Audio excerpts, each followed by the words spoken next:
누가복음 6장 12절에서 19절 말씀 우리 함께 읽도록 하겠습니다.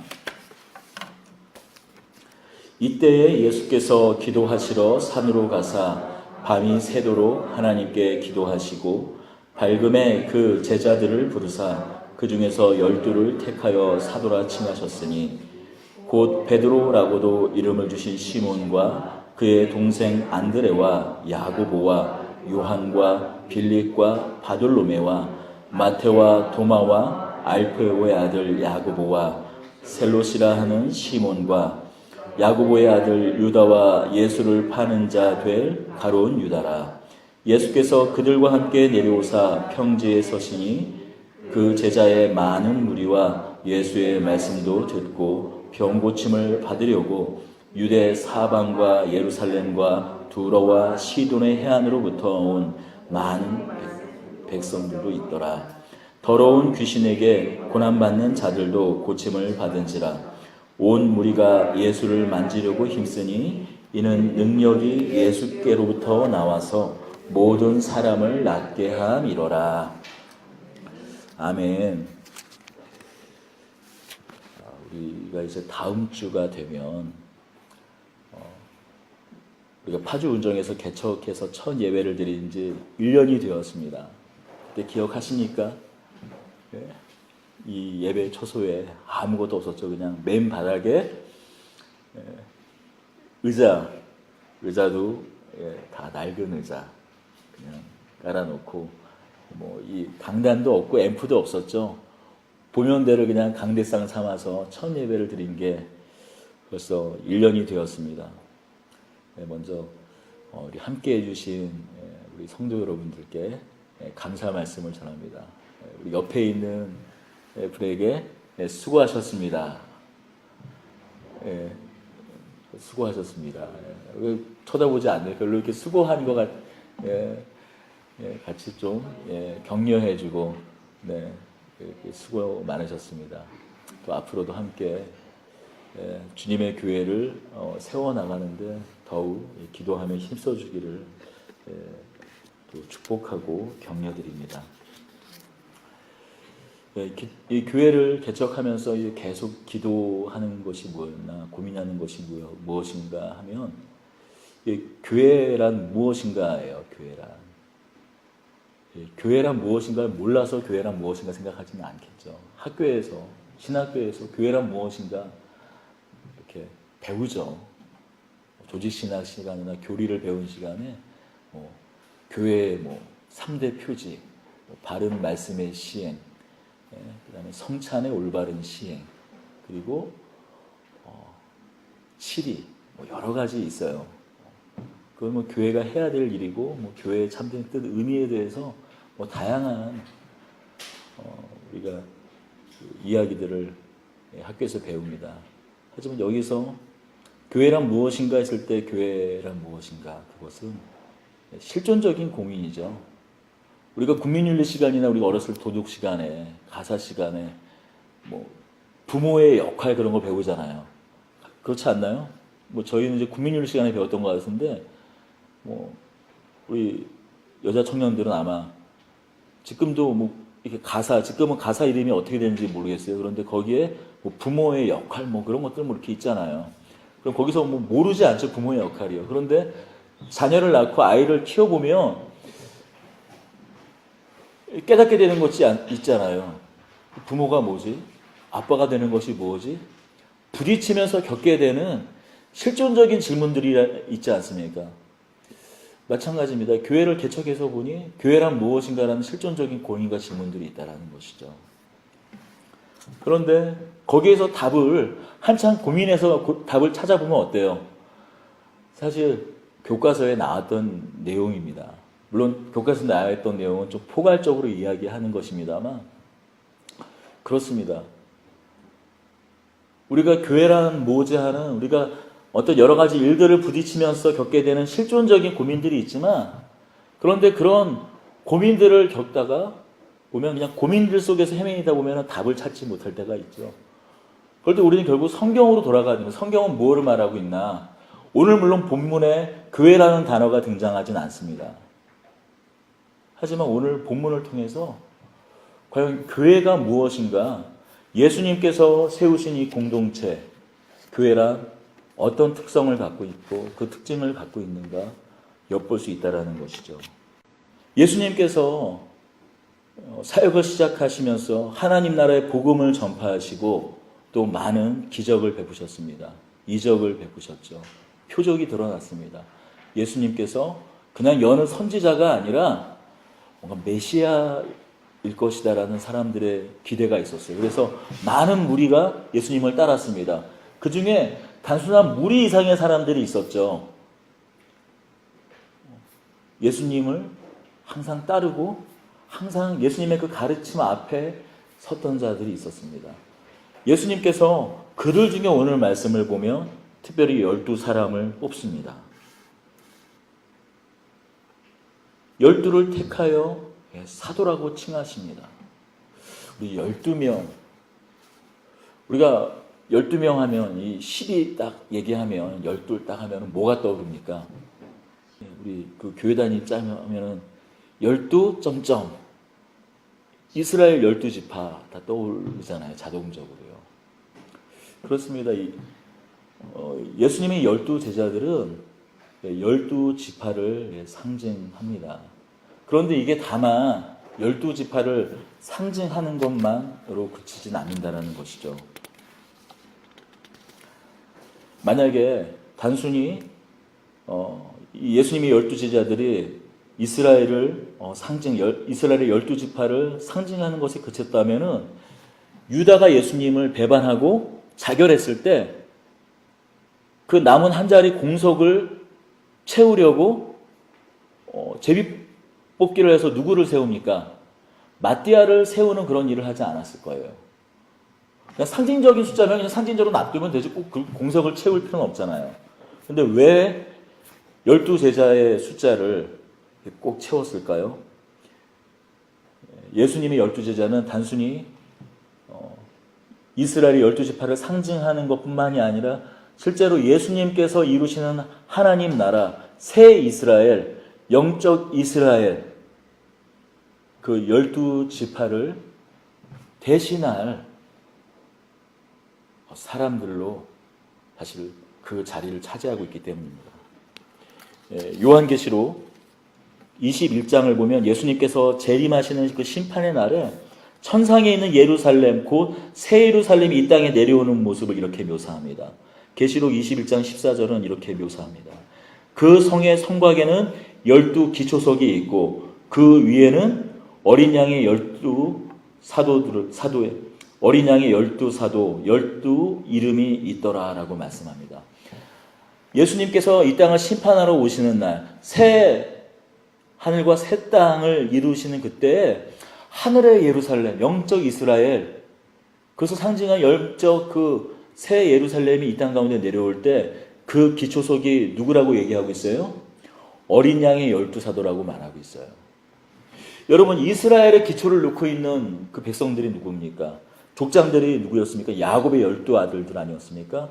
아브라함과 이삭과 야곱의 후손 12아들들이 12지파의 족장이 되어서 이스라엘의 기초를 놓았다면 지금 그 이스라엘의 실패, 제사장 나라로 부름받아서 제사장 나라로 부름받아서 온 열방과 온 민족들을 하나님께로 인도하여 낼 제사장 나로서의 부름신, 그것을 실패한 이스라엘을 대신하여서 누구를요? 이 12제자들을 사도로 보내요. 새 이스라엘로. 이스라엘이 감당하지 못했던 그 부르심을 감당하는 역할을 이 제자들에게 주신 것입니다. 그래서 예를 들어서 이런 반론을 제기하시는 분이 있어요. 이러한 그 신학을 우리는 이렇게 표현하지는 않아요. 대체 신학이라고 이스라엘을 제자 공동체가 더불어 그 12제자를 기초로 한 교회가 그 이스라엘을 대체했다. 이것을 세대주의에서는 대체 신학이라고 하면서 부정하고 공격합니다. 그런데 우리는 이걸 대체 신학이다 그렇게 말하는 것 자체를 하지 않는 게 성경에서 말하고 있는 것이에요. 지금 요한계시록 21장에서도 말씀하신 것과 같이 그 성에 선거하긴 12 기초석이 있고 그 위에는 어린 양의 12사도의 12 이름이 있더라. 12지파가 그 기초석이 아니라 새 예루살렘, 새 이스라엘, 그 영적 이스라엘의 기초석은 누구라고요? 12제자라고 말씀합니다. 또 마태복음 19장 25절에는 이렇게 말씀해요.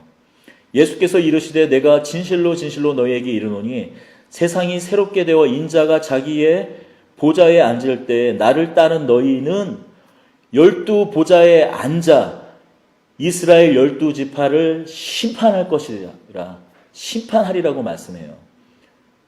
심판한다는 의미는 무엇일까요? 막 정죄하고 막 지옥에 보낸다라는 걸까요? 그러니까 그런 의미가 아니라 다스린다라는 의미를 가지고 있습니다. 그들을 대신하여 다스린다. 여기서 다스린다라는 것은 군림한다라는 의미가 아니라 아름답게 하나님의 덕을 선포하고 전한다라는 의미죠. 우리가 땅을 다스린다, 창세기 1장에 땅을 다스린다 했을 때 그것이 정복한다라는 의미가 막 맘대로 그냥 하고 훼손하고 내 맘대로 하는 것이 아니라 아름답게 가꾸고 기경한다는 의미를 갖고 있듯이 하나님의 통치 아래 예수 그리스도를 왕으로 한 그 통치 아래서 주님과 더불어 함께 다스리고 이 땅을 새롭게 기경한다라는 말을 갖고 있죠. 누가복음 22장 30절입니다. 너희는 내 나라에 있어 내 성에서 먹고 마시며 또는 보좌에 앉아 이스라엘 12지파를 다스리게 하리라 라고 이 병행 구절에서 이 마태복음 19장 25절에 병행되는 구절에서 말씀합니다. 그 심판은 다스린다는 의미죠.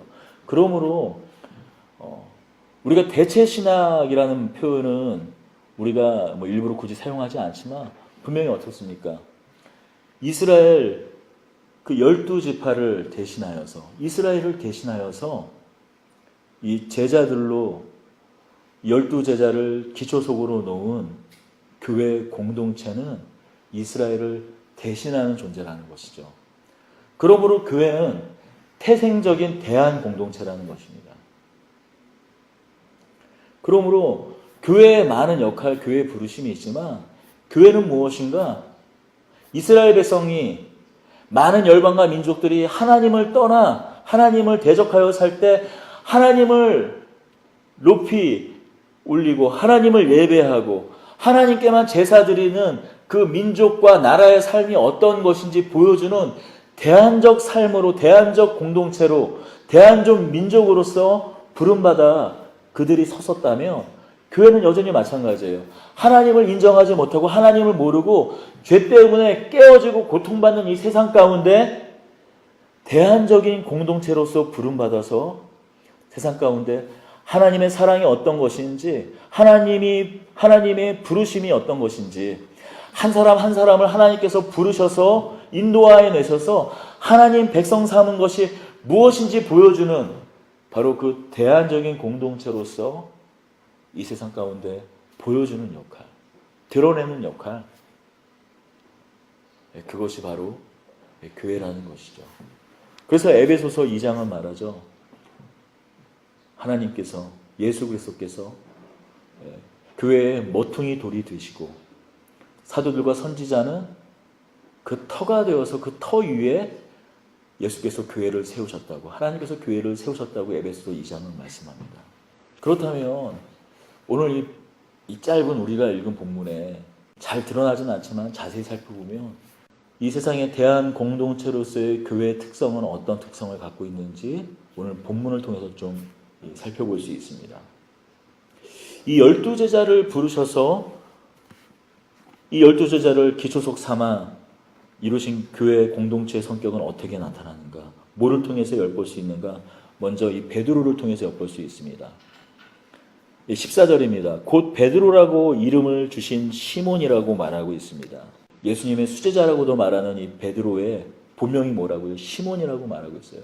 이미 나중에 예수님께서 부활하시고 나서 이제 기록된 거니까 당시만 하더라도 예수님께서 제자를 부르실 때만 하더라도 시몬을 베드로라고 부르지 않으셨겠죠. 시몬이라고 부르셨어요. 그러면 베드로를 언제 시몬을 언제 베드로라고 말씀하셨나요?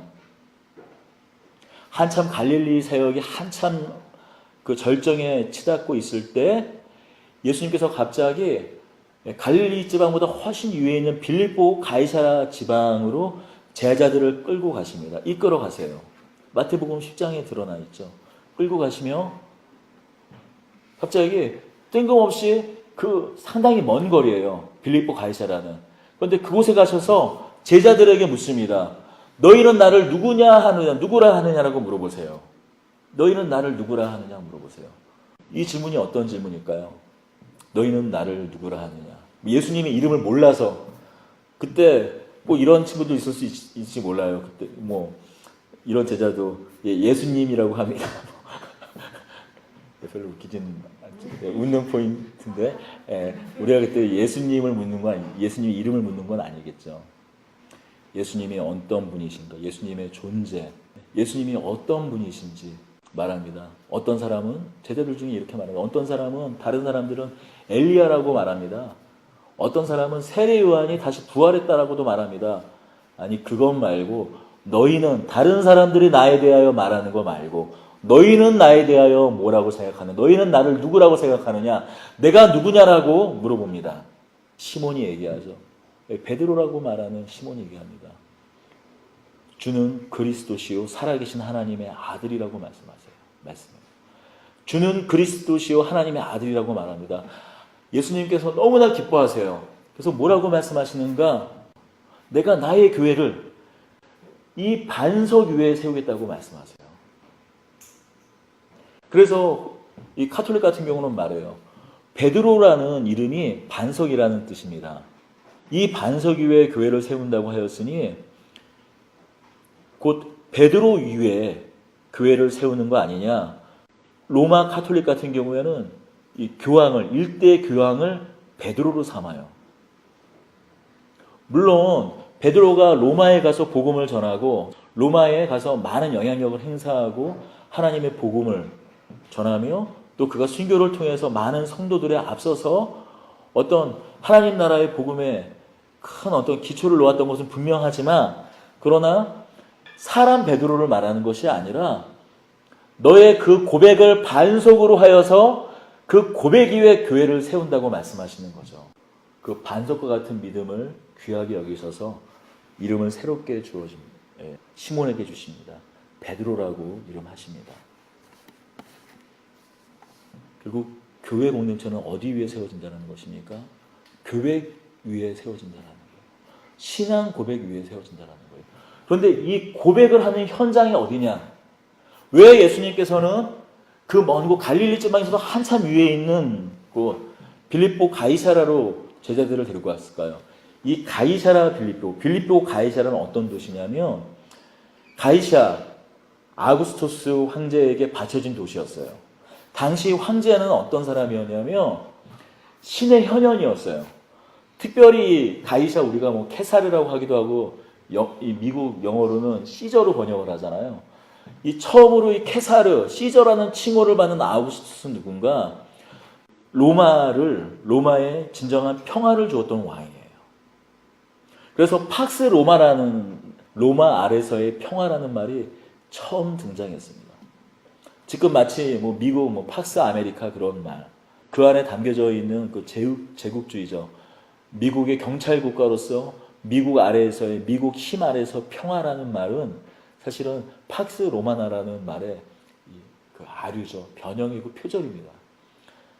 곧 그 시작이 어디에 있었나? 이 시저 케사르라고 명명되었던 아우구스투스 황제부터 시작되었던 거죠.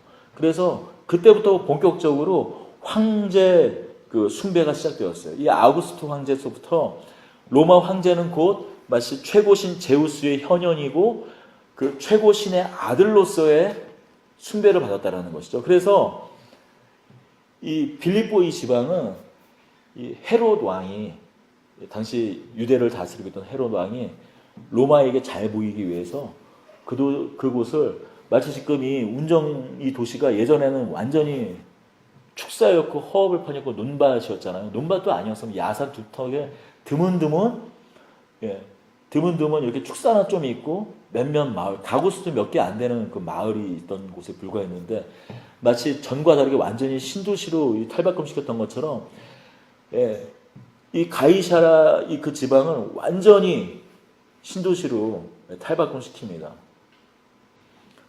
그런데 그뿐만이 아니라 곳곳에 황제의 신상이 있었어요. 일부러 예수님께서 그곳에 제자들을 데리고 가셨다는 것이죠. 그리고 어떤 고백을 듣습니까? 주는 그리스도시요 하나님의 아들이시라는 고백을 듣습니다. 그 고백을 들을 수 있는 사람은 당시에 누구였는가? 로마 황제뿐이 없었다는 것이죠. 그리스도라는 말은 메시아의 그리스 번역어죠. 로마 황제야말로 참된 메시아일 수 있었던 것이에요.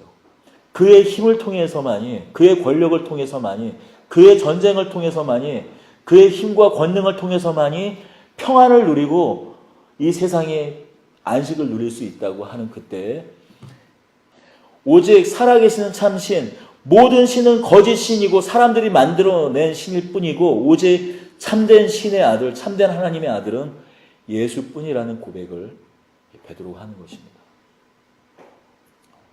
여러분, 이 고백 때문에 어떻게 되나요? 제자들 모두가 죽죠. 12제자 중에 오직 한 사람, 요한을 빼고는 다 순교합니다. 요한뿐인가요?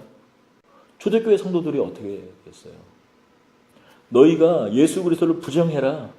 황제만이 참된 신이고 황제만 숭배하겠다고 약속해라. 예수를 부정해라. 그러면 살려주겠다라고 말하는데 어떻게 됩니까? 수많은 초대교회 성도들이 황제를 주로 고백하지 않고 오직 예수만을 주님으로 고백하는 것 때문에 어떤 사람들은 네로 황제의 궁전 앞을 밝히는 횃불이 떼요. 예수 믿는 사람을 아스팔트 역청을 갖다가 이렇게 적신 이렇게 천으로 둘둘 감아서 불을 태워요. 몇 가지 그냥 박삭 타서 그냥 재처럼 나와버리죠. 또 어떤 사람은 사자밥이 됐었죠. 로마 원형 경기장에서. 마음으로 믿어 입술로 시인해서 구원을 얻는다. 우리는 이 말씀을, 이 고백을 너무나 쉽게 생각해요. 예수님께서 하나님의 아들이시고 그를 통해서 구원받지. 하나님은 그 아들을 우리의 구원자로 보내셨지. 그걸 마음으로 믿고 입술로 시인하는 거. 이게 때로는 죽음을 각오한, 내가 지금까지 누리던 모든 명예, 직장, 가족, 그런 것이 다 완전히 사라져버리는 고백인 것을 우리는 좀 되새길 필요가 있습니다. 지금 우리가 나가면서 전도하잖아요. 전도지도 주고 기회가 되고 좀 더 시간이 되면 더 깊숙이 복음의 내용에 대해서 말하지 않습니까? 그런다고 우리가 죽습니까? 손해봅니까? 물론 안티크리스찬을 만나면 좀 인상을 이렇게 쓰거나 좀 이렇게 욕도 들을 수는 있죠. 근데 죽음을 당하진 않잖아요. 이 고백이 적어도 이 성경의 문맥 안에서는 죽음을 담보로 한 고백이었다라는 것입니다. 주는 그리스도시요 살아계신 하나님의 아들이라는 이 고백은 자기의 모든 것을 내어놓는 고백이었다라는 것이죠. 지금도 이런 일은 오늘날 도처에서 일어나죠. 꼭 북한 이야기를 하지 않아도 사우디아라비아 같은 그런 나라들을 얘기하지 않아도 우리는 어떤 삶의 국면, 어떤 삶의 현실 가운데서는 예수를 믿는 게 너무나 이렇게 쉽게 그냥 고백되어지지만 어떤 곳에서는 고백되기도 쉽지 않은 그런 곳이 여전히 지금 이 시간 이 한 공간 가운데 있는 이 세상에는 있다라는 것이죠. 한 시계를 한 60년 전으로 돌려서 독일의 고백교회라는 교회가 있었습니다. 히틀러가 독일의 정권을 장악했습니다.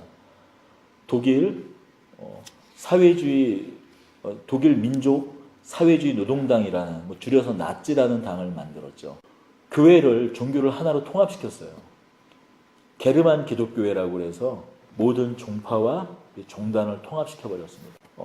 마치 히틀러가 오늘날 하나님께서 다시 보낸 메시아 예수 그리스도와 같이 고백시키겠어요. 그 교회를 통해서 암묵적으로요. 일제시대 때 우리가 교회에서는 뭘 했냐면 동성유배라는 걸 했어요. 사도신경 신앙 고백을 하기 전에 태양신의 현현인 이 일본 초낭이 있는 그 교토성을 향해서 90도 절을 한 다음에 신앙 고백을 했다고요. 마치 그런 비슷한 일을 그런 고백을 하이틀로 하면서 교회가 했다라는 거예요. 예배 때도. 보네표와 같은 사람들이 고백교회를 창설해요.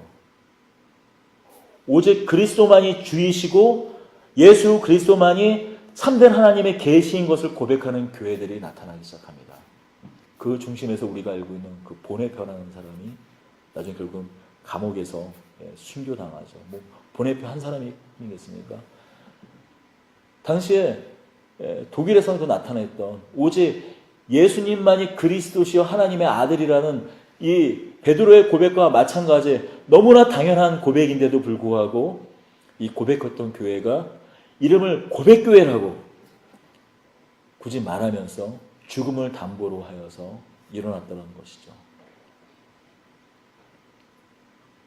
교회는 무엇인가? 교회 공동체는 무엇인가? 세상을 향하여서 교회가 대안으로서의 갖는 이 공동체의 특성은 무엇인가? 그것은 예수 그리스도를 주로 고백한다라는 것입니다. 왜 이것이 세상을 향한 대안인가? 세상의 모든 조직, 공동체는 무엇 때문에 조직을 만들고 공동체를 만듭니까? 하나님께서 이 세상 역사를 처음으로 심판하셨죠. 물로 심판하셨습니다. 노아를 통해서 120년 동안의 방주를 짓게 하시고 그리고 그와 그의 아들, 며느리들까지 8명을 구원하셨죠. 그리고 다시 그들로부터 후손이 납니다. 그런데 어떻게 됩니까? 함의 후손, 가나안의 그 후손 중에 함의 자손 중에 니므롯이 나타나서 바벨탑을 짓죠. 큰 하늘까지 이르르는 큰 탑을 짓습니다. 그리고 말합니다. 자신들의 이름, 하나님을 대적하여 자신들의 이름을 내기 위하여 모이죠. 하나님께서 이 땅을 물로 심판하신 다음에 처음 만들어진 조직체가 무엇이었나? 하나님을 대적하고 자신들이 스스로 생존을 하기 위해 만든 조직이었다는 것이죠. 그러므로 세상의 조직, 공동체 그 중심에는 무엇이 있습니까? 여러분, 생존을 위해서요. 하나님을 배제하고 자신들이 스스로 자신의 힘으로 자신의 권능으로 힘으로 살고자 하는 것이 그래서 만든 것이 이 세상의 공동체라는 것입니다. 그러므로 세상의 공동체의 특징은 무엇인가? 자기 자신에게 충성하고 자기 자신에게만 순종하고 순복할 것을 얘기해요. 뭐요? 그래서 드러나고 있는 현상이 뭐예요? 세상 조직 문화에서 나타나는 갑질이잖아요, 지금. 잊을만 하면 나타나는 게 갑질이잖아요. 대한항공의 이 조현미. 저도 이제 광고 예전에 그 회사에서 일을 했잖아요. 저는 제가 이제 저희 형님이랑 예전에 이 광고 대행사를 좀 조그맣게 만들었어요. 근데 그때는 갑을도 아니고 갑을 병이었어요.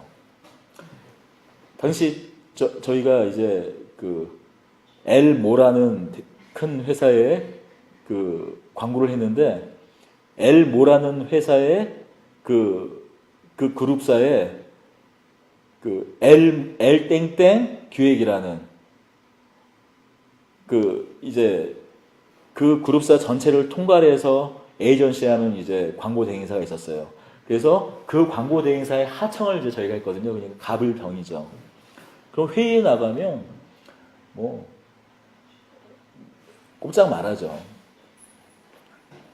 아무리 이제 밤을 새서 이렇게 준비를 해도 그냥 이 클라이언트가 이렇게 해달라고 했다 그러면은 뭐 어떤 의견이나 생각 같은 걸 깡그리 무시해야 되고 결국엔 아무리 뭐 이제 처음에 시작했을 때는 뭐 이제 창의적인 것을 요구하고 뭔가 새로운 것을 요구했다가 결국에는 이 갑이 원하는 대로 디자인이 됩니다.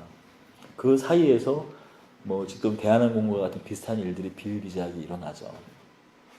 그러니까 어떤 문화로 이 세상의 조직들이 움직이고 있는가, 그거는 드러나지 않았을 뿐이지 어느 극단적인 한 면을 보여주고 있는 것이죠. 요 며칠 전에 5월 4일 날 그 대한항공의 그 조직원들이 약 한 500명 정도가 나와서 촛불 시위를 했더라고요. 그런데 어떻게 시위를 했나요? 가면을 쓰고 시위를 했어요. 왜요? 그들의 신분이 노출되면 그곳에 노조가 있음에도 불구하고 노조조차도 거기에 야합을 해가지고 지켜주지 못하니까 아마 어디서부터 가면을 쓰고 나왔을까요? 지하철에서 나올 때부터 아마 가면을 쓰고 아마 내리고 얼굴을 아마 가면을 쓰고 아마 했을 거예요, 시위를. 오는 동안에 전부 다 그 동선에서 다 지켜보시는, 그 앞에서 쓴 게 아니라 멀리서부터 오는데 가면을 쓰고 모이더라고요. 이게 무슨 얘기예요? 시위를 하는 것도 두렵게 하는 거예요. 왜요? 생존이 걸렸으니까. 이 세상의 조직, 이 세상의 공동체, 이 세상에 가진 그런 조직과 공동체의 특징이 뭐냐? 그들의 생존, 그것을 담보로 하는 공동체라는 것이죠. 오직 하나님께서 세우신 예수 그리스도를, 그 아들을 보내셔서 만든 그 제자를 통하여 세우신 교회만이 세상에 참된 생명을 줄 수 있는, 다만 생존이 아닌 생명을 줄 수 있는 대안적인 공동체라는 것입니다. 비틀리고 꼬이고 오염돼 버린 이런 공동체의 대안으로서 교회가 있다라는 것이죠. 그런데 그 대안으로서의 교회는 예수를 주로 고백하는 로마 황제가 아니라, 이제는 뭐 이건희가 아니라 이재용이네요. 예수님께서 마치 오늘날로 따지면 이런 거죠. 제자들을 이끌어서, 교회 성도들을 이끌어서 서울대 정문 앞에 있는 서울대 로고 문양으로 되어 있는 그 로고 앞에서 얘기하는 거예요. 그 정문 앞에서. 너희는 나를 누구라고 말하는 거예요. 예. 남대문 옆에 있는 태평로 그 본사 사옥 옆에서 얘기하는 거죠. 너희는 나를 누구라고 얘기하는 거예요. 로마 미 대사관 앞에서 말씀하시는 겁니다. 너희는 나를 누구라고 하느냐라고 말하는 것이죠. 그때 우리의 고백은 주는 그리스도시요. 저 로마 황제가, 삼성전자의 이건희, 아니 지금 이재용이, 그리고 트럼프가, 그 어떤 권력이 아니라 주만이 우리의 그리스도시요 참된 하나님의 아들이라고 말씀하셨습니다. 그 고백 위에 그 어떤 이도 아니고 오직 예수 위에 교회가 이 세상의 대한 공동체로 세워졌다는 것입니다. 그리고 두 번째, 오늘 본문을 통해서 알 수 있는 교회 공동체의 특징은 무엇일까요? 그것은 인간의 한계를 직시하는 소망 공동체라는 것이죠. 제자들의 이름들 중에 시몬이라는 사람이 또 등장을 해요. 바로 다음 절이죠. 15절입니다. 마태와 도마와 알포의 아들 야고보와 셀롯이라는 시몬과, 여기 보면 뭐 15절에 보면 그 이름 앞에 또 수식어가 붙는 사람들이 있어요. 야고보의 아들 유다는 누구와 구분하기 위해서, 가룟 유다와 구분하기 위해서 그 아버지 이름을 이렇게 말했어요. 알포의 아들 야고보는 누구와 구분하기 위해서 알페오의 그 아버지의 이름을 기록했을까요? 요한의 형이죠. 사도 요한의 형 야고보와 이름을 구분하기 위해서 알페오 그 아버지의 이름을 구분했습니다. 이 두 사람을 빼놓고는 다른 사람들은 이름에 수식어가 있는 사람은 베드로와 이 셀롯이라고 하는 시몬과 예수를 판 가룟 유다밖에 없어요. 그런데 왜 다른 사람들은 말고 왜 하필이면 누가는 이 시몬의 이 두 번째 시몬에 대해서 셀롯이라는 시몬이라고 그 시몬에 대해서 수식어를 붙였을까요? 이 셀롯이라는 단어는 열심히 있는 이라는 뜻입니다. 진롯이라는 단어를 사용해요. 그래서 이 사람이 특별히 하나님에 대해서 열심을 내는 사람이다라고도 더 다른 사람에 대해 보다도 더 특별히 하나님에 대한 열심을 가진 사람이라고 생각할 수도 있겠죠. 그런데 여기는 12제자 중에 하나님에 대한 열심이 없는 사람이 있었나요? 특별히 실롯이라는 이름을 쓴 이유는 아마도 열심당원이었기 때문에 실롯이라는 이름을 썼다고 봅니다. 당시에 이스라엘 백성들 중에 세 가지 어떤 종파, 세 가지 뭐 정당이라고 보긴 좀 뭐하지만 하여튼 세 가지 정당이 있었습니다. 당시에. 하나는 누구냐면 사두개인을 중심으로 한 제사장 권력이 있었어요. 그리고 두 번째로 바리새인들이 있었습니다. 사두개인이 성전을 중심으로 한 제사를 중심으로 한 권력이었다면, 그리고 특별히 또 그들은 로마에 이렇게 야합하는 그런 사람들이었어요. 왜냐하면 태생적으로 어쩔 수 없이 로마에 뇌물을 주고 또 헤롯 왕가에 뇌물을 주고 제사장이 되었기 때문에 태생적으로 그럴 수밖에 없는 한계가 있었죠. 그리고 이제 바리새인들은 말씀드렸지만 회당을 중심으로 해서 율법을 중심으로 한 권력을, 종교 권력을 갖고 있었어요. 그리고 이제 열심당이라는 것이 있었습니다. 뭐냐면 말 그대로 하나님에 대한 열심, 하나님 나라에 대한 열심을 갖고 있었어요. 당시에 로마의 속국이었잖아요. 바벨론 포로에서 이스라엘 백성들이 귀환해서 새롭게 성전을 세웁니다. 그리고 성전을 회복해 나가죠. 그래서 이스라엘 백성들은 성전을 회복하며 다시 다윗과 같은 나라가 생길 거라고 생각했지만 어때요? 페르시아가 패망하고 그들의 자리를 누가 차지하나요? 그리스가 차지합니다. 그래서 심지어는 어떤 일이 있었냐면 이 이스라엘을 처음엔 그리스를 잇는 그 제국에 그 프톨로미 왕조가 이스라엘을 차지해요. 프톨로미 왕조는 알렉산더 대왕이 죽고 난 이후에 후사가 없었습니다. 그래서 4명의 부하 장수들이 이 그리스 이 제국을 분할 통치를 해요. 그 중에 이집트를 지배하는 게 프톨로미 왕조였고, 그다음에 이 안디옥을 중심으로 해서 오늘날 따지면 이제 시리아 지방을 중심으로 그 지방을 다스렸던 게 안티오크 제국이었습니다. 처음엔 프톨로미가 이 이스라엘을 다스리다가 그때만 하더라도 마찬가지로 페르시아를 이어서 이스라엘에 많은 재량권을 줬지만 안디오크는 약간 그 폭정을 해요. 어느 정도로 폭정을 하게 되냐면 나중에 심지어는 안식일을 지키지 못하고 또 할례도 지키지 못하게 해요. 그리고 이 예루살렘 성전을 회파하고 예루살렘 성전 그 자리에 제우스 신전을 거기다 세웁니다. 그때부터 본격적으로 이스라엘에 많은 항거들이 일어나기 시작을 해요. 열심당은 그때 항거가 뿌리가 되어서 난 독립운동 단체라고 생각하면 돼요. 쉽게 생각하면. 그 사이에 많은 하나님을 향한 열심이 있었어요. 잠시 독립국가를 만들었던 적이 있습니다. 언제였는가? 우리가 알고 있는 이 마따디아라는 어떤 이 레위지파 중 제사장이 있었는데 그 제사장이 항거를 해서 그 자식들이 잠시 독립왕국을 세우기도 합니다. 나중에 헤롯 대왕은 누군가? 헤롯 왕가는 사실 그 에돔 족속의 토호 세력이었는데 어떻게 되냐면은 그 마따디아 가문과 결혼을 해서 어떻게 보면은 외척인데 에돔 족속이 왕이 된 거라고 생각하면 돼요. 나중에 로마에 비롯해가지고. 그러니 어떻게 되겠어요? 가면 갈수록 이 독립을 향한 열망들과 그 열심들이 더 일어나기 시작했죠.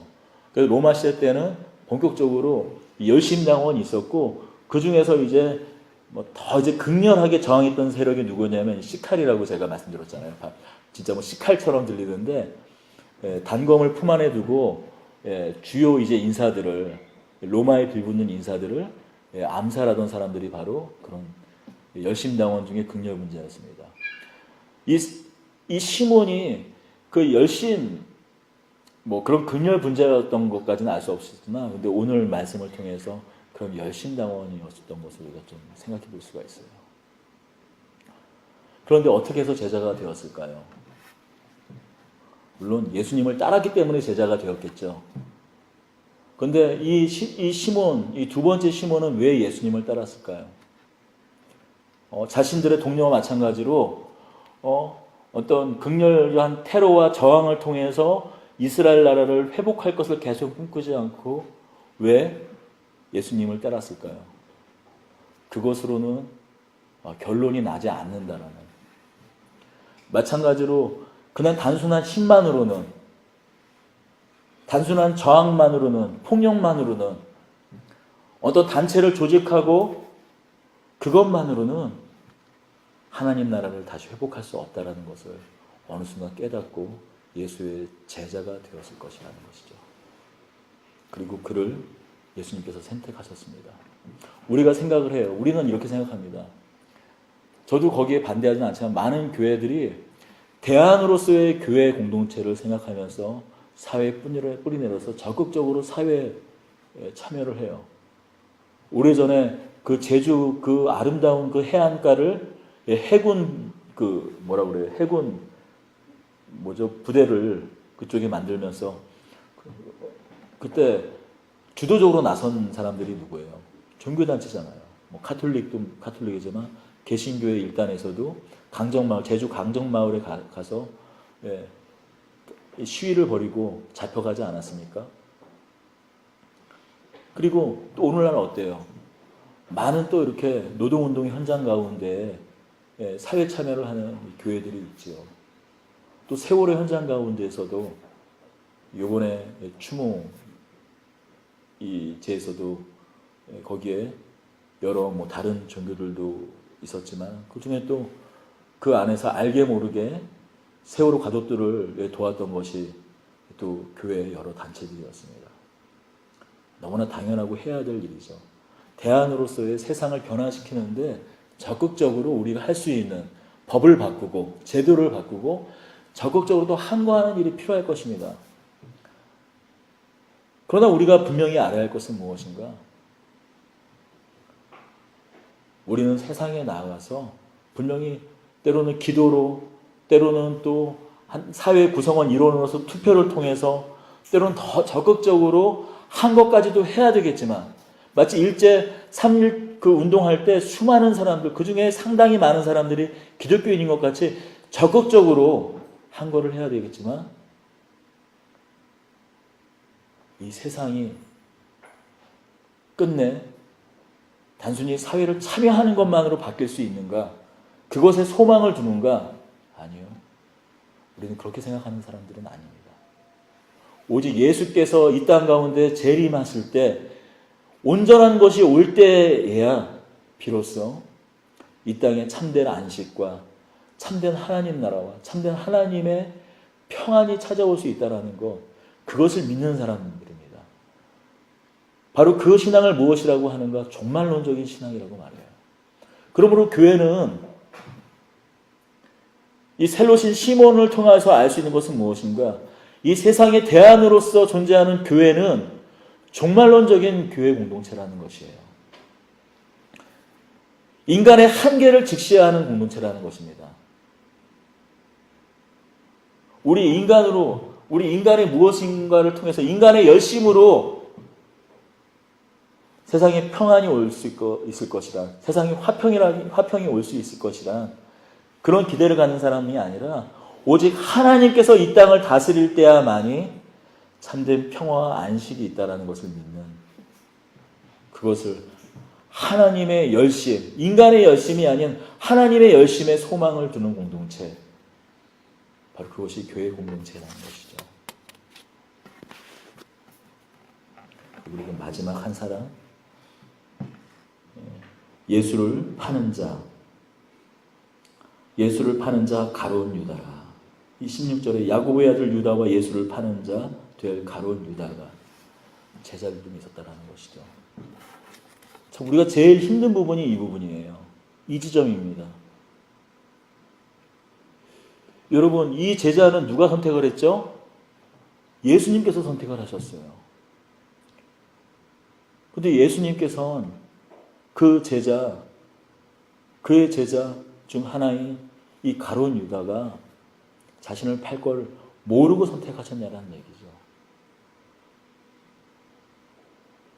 그러면 아셨다면 가룟 유다의 책임은 면제되는 것인가요? 그의 역할은 단순히 파는 역할로 부름받았으니까. 자, 그럼 또 이 질문을 할 수 있습니다. 예수님께서 다윗을 왕으로 세우시기 전에 사울을 택하셨어요. 그렇지 않나요? 근데 사울은 어떻게 되나요? 끝내 불순종하여서 그의 왕위가 다윗에게 넘어가잖아요. 그럼 이 사울은 뭐냐라는 것이죠. 우리가 하나님에 대해서 다 알 수 없는 일이 있습니다. 근데 분명하게 드러난 한 가지 사실은 무엇인가? 사울은 분명히 하나님의 영광 가운데 분명히 사울왕이 부름받은 것은 제사장 나라로서 이제 때가 되어서 그것을 한 왕에게 오실 메시아를 예표하는 자리로 그에게 영광스러운 직무와 책무를 사울의 왕에게 맡기셨듯이 사도 요한도 그를 배반할 자로 부르신 것이 아니라 이스라엘 나라를 대신하여서 그 12지파를 대신하여서 예수 그리스도와 함께 그의 나라를 심판하고 다스릴 그 영광스러운 자리로 사도 요한도 부르셨다라는 것, 그 한 가지 사실은 분명하다라는 것이죠. 그러나 그가 그 책임을 다하지 못했다라는 것이죠. 그 사울 왕이 하나님께 끝내 불순종하여서 그의 왕위를 이렇게 쫓겨날 수밖에 없었듯이 이 사도 유다 역시 예수 그리스도를 배신하여서 결국엔 그 자리를 맏대아가 대신할 수밖에 없었다는 것입니다.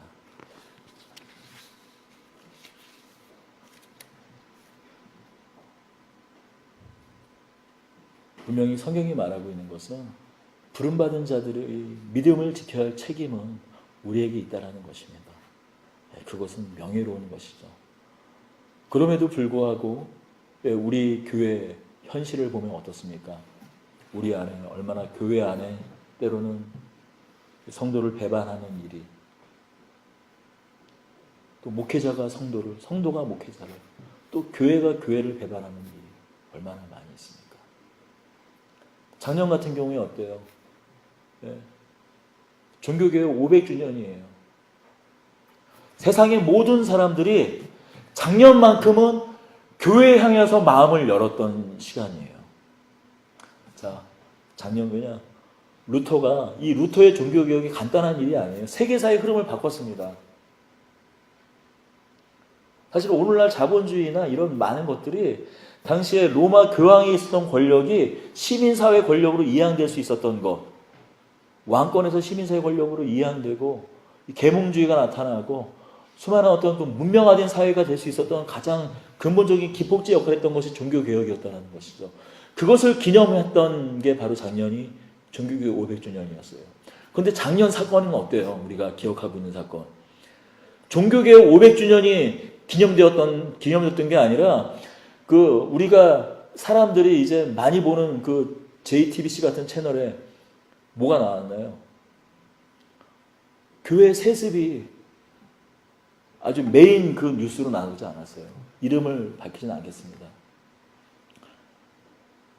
그것도 종교교육 500주년 기념으로 세계 개신교계에 있는 모든 석학들을 또 이 우리나라로 초청했던 그 주간에 그런 일을 발표를 했어요. 종교교육 500주년 바로 전주에 그 일을 벌였다는 것이죠. 세상에 대안으로서의 어떤 교회의 모습을 보여야 될 그때 마치 유다가 예수를 배반하였던 것 같이 한국 교회가 예수님을 배반했던 것이죠. 그냥 종교교육 500주년은 그렇게 누구라도 그냥 잔치를 벌이고 예수 그리스도의 오심에 대해서 선포하고 해도 그냥 그것을 알알이 받아 적어줄 마음의 준비를 하고 있던 기자들에게 옳다거니하고 펜을 꺾고 고쳐서 원래 삐딱하던 시선을 더 삐딱하게 했던 해가 바로 작년이었다는 것이죠.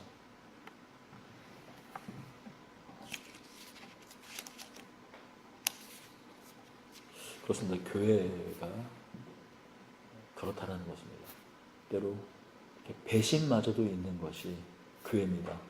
그럼 우리 교회가 소망이 없는가? 교회가 우리 교회가 교회는 원래 그랬어요, 여러분.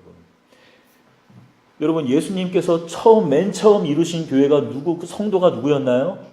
많은 무리들 중에 그래도 제법 쓸만하던 사람들 12명이 바로 이 사도들이었습니다. 그렇죠. 대사예요. 번역하면 우리나라 한자로 사도, 대사, 보냄받은 자들이에요. 그 중에 한 사람은 은 30냥에 예수님을 팔았죠. 그 중 한 사람, 가장 앞서 나왔던, 내가 너의 고백 위에 교회를 세우리라고 말씀하셨던 이 베드로는요, 가야바의 그 관정에서 예수님께서 신문당할 때 예수님을 3번이나 모른다 하고 오히려 욕과 저주를 퍼부면서 도망갔던 바로 그런 배신이 있던 곳이 바로 교회 공동체였다는 것이죠. 그래서 이제 우리가 배신이 있을 테니 배신을 준비합시다, 그 말을 하는 건가요? 아니죠. 오늘 누가복음에서 드러나고 있는 한 가지, 마가복음에도 마태복음에도 똑같이 제자들을 부르는 부르심이 있어요. 그런데 마태복음에 있는 그 제자를 부르시는 장면, 마가복음에 부르시는 장면, 거기에는 전부 다 하나님 나라를 전파하고 병든 자들을 고치고 하나님 나라를 전파하는 데 그 목적과 부르심으로 제자들을 불렀다라는 대목들이 다 동일하게 있는데, 이곳에는 그런 제자들을 부르는 목적이 있는 것이 아니라 그곳에는 기록되지 않은 한 가지 일이 맨 앞에 있다는 것입니다. 12절입니다. 이때 예수께서 기도하시러 산으로 가사 밤이 새도록 하나님께 기도하시고, 마태복음과 마가복음에는 기도한다라는 장면이 없어요.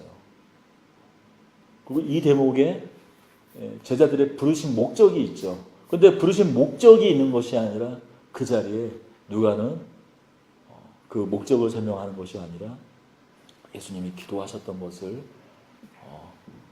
기록하고 있습니다. 밤이 새도록.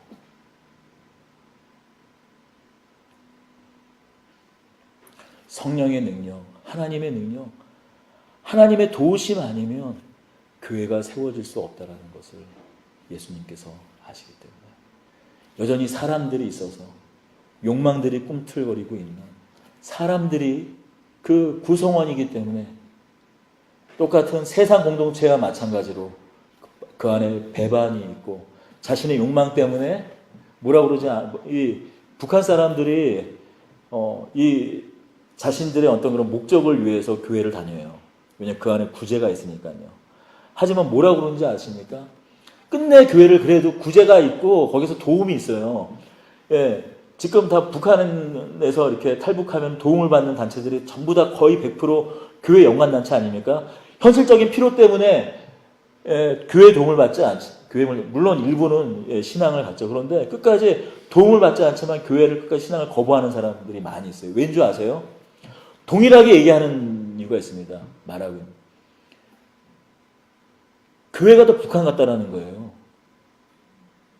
교회가 더 북한 같아서 싫다라는 거예요. 지금 보세요. 세습하는데 교회 아니에요. 독재가 여전히 횡행하고 있는데, 물론 저를 위해서 기도해 주십시오. 밤이 새도록 기도해 주셔야 됩니다. 독재가, 담임 목회자의 독재가, 목회자가 성도들을 막 추행을 하더라도 그냥 묻혀버리고, 그런 안타까운 현실이 상식적인 비상식적인 현실이 안타깝지만 횡행하는 곳이 어디예요? 교회라는 거예요. 교회의 이 대한 공동체로서의 부르심은 어떻게 완성될 수 있는가? 그것은 기도할 수밖에 없다는 것이죠. 예수님께서 십자가에 돌아가시기 전날 밤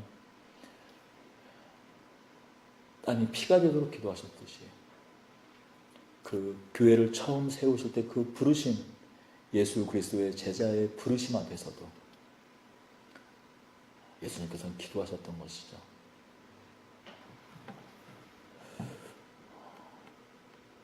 우리가 이 예수님의 마음으로 우리 교회 공동체는 어떤 공동체인가? 또 저마다 교회마다 부르심이 있겠죠. 그러나 그 앞서서 정말 우리에게 주어진 이 부르심은 무엇인가? 그 본질은 무엇인가? 그 부르심을 오늘 말씀을 통해서 다시 한번 확인하고 되새기는 저와 여러분들이 되기를 소망합니다. 기도하겠습니다. 은혜와 사랑의 하나님 아버지, 주님, 우리의 부르심과 우리에게 맡기신 이 사명을 우리가 참 감당한다는 것이 너무나 힘들고 어렵습니다. 성령께서 오직 성령만이 이 일을 하게 해줄 줄 믿습니다. 그래서 우리가 기도할 수밖에 없습니다. 주님, 오직 주의 성령 안에서 예수 그리스도를 주로 고백하며 하나님의 아들로 고백하며 세상 가운데 때로는 우리가 손해보는 자리에, 때로는 우리가 누렸던 그 모든 것을 잃어버리는 그 자리에 있을지라도 주는 예수 그리스도시요 참된 하나님의 아들이시요 하는 이 고백을 기꺼이 드릴 수 있는 저희들 되게 하여 주시옵소서. 이 고백 위에 우리 더드림 교회를 세워주시옵소서. 우리 주 예수 그리스도의 이름으로 기도드립니다. 아멘.